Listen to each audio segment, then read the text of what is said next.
Dr. Janet Smith and Alexandra DeSanctis are up next, but first, a little more news. The embattled Archbishop of Washington, Cardinal Wuerl, was received by Pope Francis in Rome this past week amid the continuing dual controversy of his alleged handling of clerical abuse and his alleged knowledge of abuse by Archbishop Theodore McCarrick, his predecessor.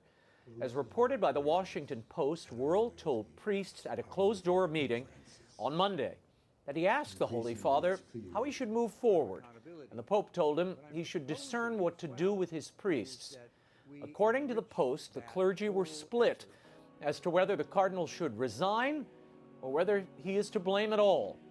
One camp feels the public damage to Wuerl is irreversible and past the point of no return. The other believes that Wuerl should stick it out and hopes he can help move the Church into a new phase. Having already passed the age of 75, Wuerl had to proffer his resignation to the Vatican 2 years ago. The Pope has not yet accepted that resignation. There are also calls this week for Pope Francis to cancel the Youth Synod planned for October and replace it with an extraordinary meeting of bishops to address the clergy sex abuse crisis, abuse of power, and accountability. Archbishop Charles Chaput of Philadelphia and British Bishop Philip Egan have already asked the Pope to convene such a synod.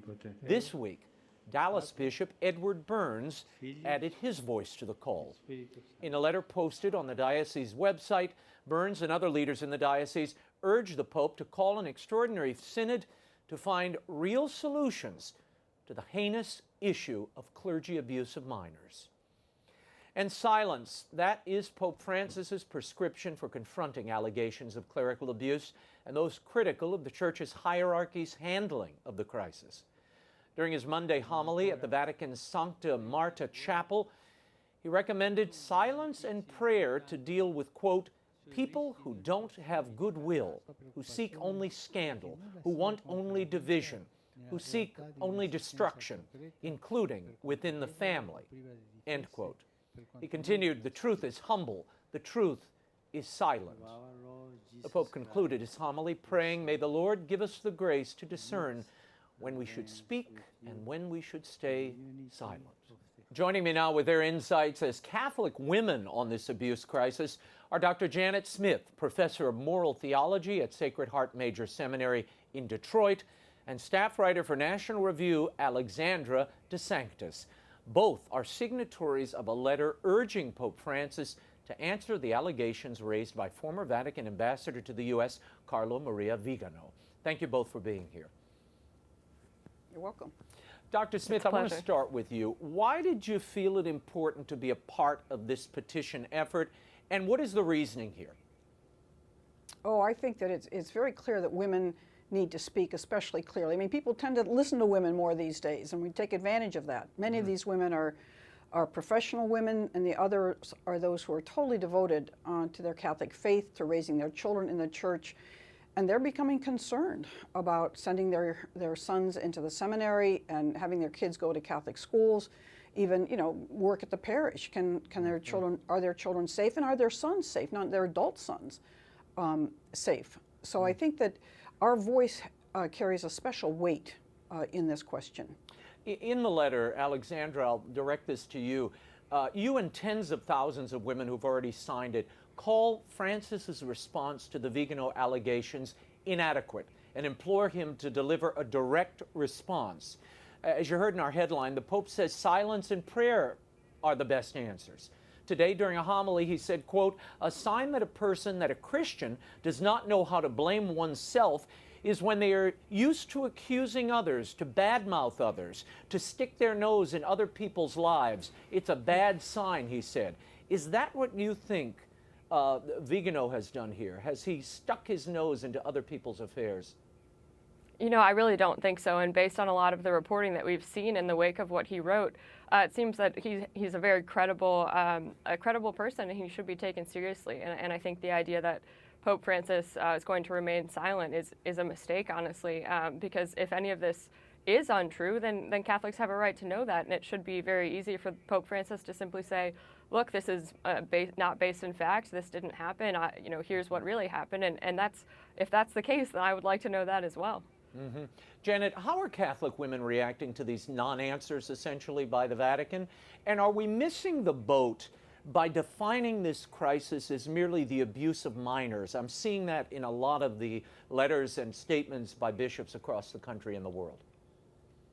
Well, yes, I think women are extremely frustrated. As I said, we really need answers. And it's not, as you said, it's not just about minors. I'm one of those that I'm obviously very concerned about what's been done with McCarrick, the cover-up. I'm very concerned about bishops who have abused people. But I'm also very concerned about the presence of active homosexuals in the priesthood, and some of them who have even formed a kind of what's called a gay or lavender mafia in diocese and kind of run the diocese. I think this is something that has been overlooked for decades and decades. Many of these men were formed in very corrupt seminaries, and they have been felt that they were given a license to prey on young men and to engage in sexual relationships with other men, sometimes fellow priests. And until we get that cleaned up, we are not going to have the church that Jesus wants us to have, one that teaches the fullness of faith and one in which the priests are models of the moral behavior that Jesus wants. I want to quote a bit of this letter for the audience, and of course you can go online and read it. I'll give you the address in a moment. You all write, "To your hurting flock, Pope Francis, your words are inadequate. They sting, reminiscent of the clericalism you so recently condemned.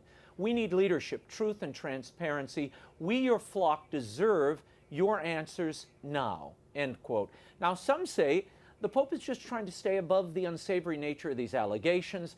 Others claim he's avoiding Vigano's charges. What do you think's going on here, Alexandra?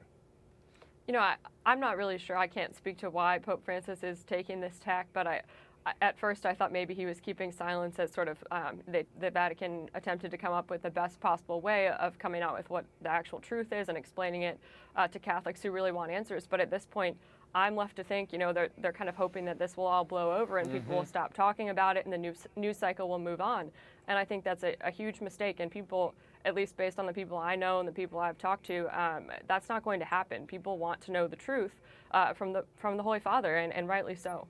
Janet Smith, why will the Pope answer you when he wouldn't answer 5 cardinals who wrote a dubia and thousands of people who petitioned him to answer those questions of basic faith and morality? I don't know, but I do know that it seems to me that he owes this to the Catholic people. He has asked for transparency. It seems to me he's not just in conflict with us, he's in conflict with himself. And this is really a time, I mean, the church has had a time, and there are times when it's right to keep secrets. But this is not that time. This is a time for what one of my good friends, Pia de Saleni, calls radical transparency. As I said, the bishops in the U.S. have to go through their files and find out what kind of accusations have been made against priests that in engaging in sexual affairs, maybe even with consensual sexual affairs, but ones that involve the priests breaking their vows and not being an adequate model to what Christ wants. I think that this could so easily be settled. Again, all the Holy Father has to say is, let's open those documents that Vigano says are available to us, and go into them and find it out. Ask a few questions of the key cardinals that are mentioned there. This is not difficult to do. And it would be an amazing example to the rest of the episcopacies all over the world that we no longer want to hide these things. We no longer want to protect wrongdoers. And even if it means we're going to have a radically reduced priesthood, and I fear in some places that will be the case, that we'd rather have a faithful clergy than a corrupt clergy. I want to quote the letter again. It says, "Our hearts are broken, our faith tested by the escalating crisis engulfing our beloved church. We are angry, betrayed, and disillusioned. The pain and suffering of the victims never ends as each news cycle brings more horrific revelations of sexual abuse, sexual misconduct, cover-up, and deceit, even at the church's highest levels." Alexandra, do you have any confidence that the Pope or the Vatican are willing to authorize the opening of those files, similar to what I asked Bob Bennett earlier? Do you think they're at the place where they feel a need to open up those files and get real answers for the people? You know, if they don't feel that need at this point, I'm not sure what would cause them to start thinking that there is a need. And after that Pennsylvania report, I thought it was very clear we needed an investigation like that to take place in every diocese in the entire United States. And then once this testimony obviously was released, even more so, I want to know, and Catholics want to know and deserve to know, who in the Catholic hierarchy, who knew what and when, and what did they do about it? And if that's not going to happen at this point, I'm really not sure what else could happen between now and later that would cause them to think suddenly it's necessary. What are your peers telling you, Alexandra? What are young Catholics saying about this? I think, most Catholics that I know are very concerned that people within the Catholic Church, leaders who they trusted, could possibly have been covering things like this up. We want to know what has actually taken place and what was done about it. But on top of that, I think a lot of young people are concerned about how this compromises the moral witness of the Church and how this will make it more difficult for us to speak about the truths of the Catholic faith and to attract people to it, when at the same time we have to somehow explain why the Church is handling this terrible scandal in this way. Janet Smith, how should the bishops respond now? I mean, they have no power to discipline their fellow bishops. Only the Holy See has that power.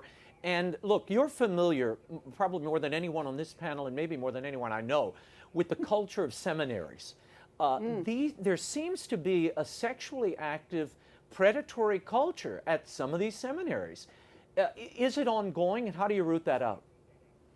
Well, I think it has been rooted out in many seminaries. I think that since the abuse crisis, certainly at our seminary, Sacred Heart Major Seminary, I think enormous measures have been taken. And you can visibly see it in the young men. They are masculine, they are confident, they are outgoing.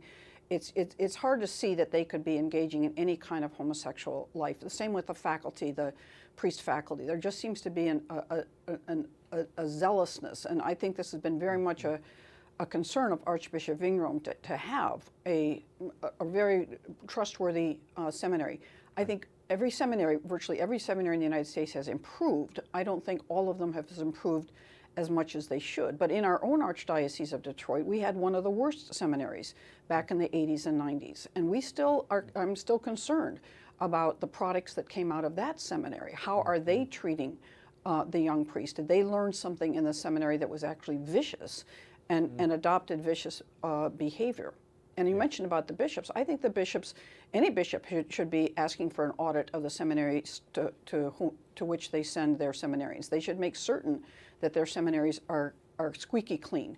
But they also have to go through their own files. They don't need Rome's permission to ask for an audit of the seminaries, nor do they need Rome's permission to look in their own files to see if there have been complaints against priests that they have failed to act upon. Again, mostly the bishops have said in the past, a man's private life is his private life, and all I have are rumors, and I don't really have evidence, and I want to say, get evidence. It can be done, and it needs to be done. It seems, and it's even in the contemporary setting, when you look at the McCarrick situation, when you look at other priests who were advanced or returned to ministry, the Pope himself restored a Monsignor Rica, who was made head of the Vatican Bank after he was, there were requests to laicize him and remove him from ministry. And then after he was removed from the Vatican Bank, he's now head of the household that the Pope lives in, the Santa Marta house. So there's this kind of, I think in the name of mercy, a willingness to look the other way if these sexual acting out and these sexual behaviors didn't involve minors. But should we be more attentive to that? When a priest breaks his vows, should that be grounds for removing him from the priesthood? Alexandra DeSantis. Oh, I think it matters very much, and obviously, to abuse the sexual abuse of a child is beyond the pale and something, we really should be foremost concerned about. But at the same time, I think all Catholics expect their priests to be abiding by the vows that they took in the same way that, lay people are abiding by, if they're married, their vows, or they're living a chaste life as a single person. That's what Catholics are called to do, whatever their state in life. And so the idea that we can kind of turn a blind eye to a particular kind of unfaithfulness is, I think, not something I want our Catholic hierarchy to be taken seriously, or a view I want them to be taking. I know this petition you all wrote are demanding answers, and literally tens of thousands of women have joined you, and I know many, many more will in the days ahead. This all brings to mind, and Janet, you mentioned it, that this may mean a dwindling of the number of priests in some dioceses. It may even mean a smaller church. And it brought to mind something that then Cardinal Joseph Ratzinger told me back in 2003, when I asked him about his vision of the new springtime of the church. Many may have forgotten this. Watch. My idea is that really the springtime of the church will not say that we will have in a near time masses of conversions, that all people of the world will be converted to Catholicism. This is not the way of God. But we will have really convinced communities with elan of the faith, no? And this is springtime. If new life in very convinced persons with joy of the faith. But smaller numbers. Smaller numbers, I think, but from these small numbers, we will have a radiation of joy in the world. Your reaction to that, Janet Smith? Oh, I'm sure that's the case, honestly. Again, in the seminary, after the Dallas Charter and the directive from Rome that men who have deep-seated homosexual tendencies cannot be admitted to the seminary, we had an influx of the most beautiful masculine men you can imagine. And it was, finally they felt safe in the seminary. They felt that they weren't going into a homosexual priesthood. Well, I'm sorry that some of them still find out, not necessarily in this diocese, but in some dioceses, that they're going into a homosexual priesthood where they will still be preyed upon, and they'll be, you know, the gay mafia will thwart so much their progress in their career, but their progress in teaching the faith, that they will be slapped down whenever they teach orthodoxy. When you get these, I'm calling them gay Harvey Weinstein priests, all right? Men who are really misusing their power and going after other males. And this harms people no matter what age they are, certainly worse with children, but believe me, it's incredibly harmful for an adult. Once we get them out of the priesthood, you are going to have so many more healthy men go into the priesthood. I mean, even in today's current climate, even at the most pessimistic estimations, it's the claim that at least 50% of priests are faithful to their vows of celibacy. I'm sure in many dioceses it's closer to 95%, all right? That means it is possible. That means it is possible. And we have to find those men for whom it is possible, that they want to be an alter Christus. Christ himself was a celibate. And it's very hard to do on a natural plane. But the church has an abundance of graces and an abundance of techniques, if you will, if you want to call it that. But, you know, receiving the sacraments, reading the liturgy, going on retreats, those who stay close to those things are going to find it hard to stray. I mean, they'll still have temptations, they'll have powerful temptations. Why do you think so many women are coming forward and signing this letter? And what will happen if the Vatican, if the Pope simply ignores it?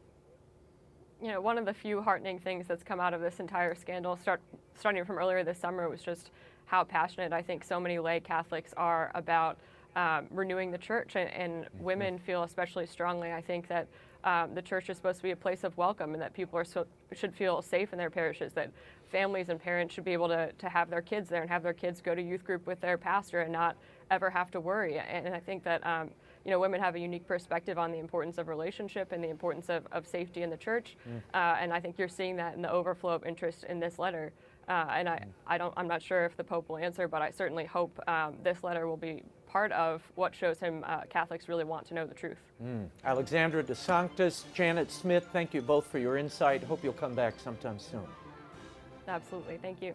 To read or sign the letter to Pope Francis from Catholic women, signed by my guest tonight and thousands of others, visit CatholicWomen'sForum.org. CatholicWomen'sForum.org.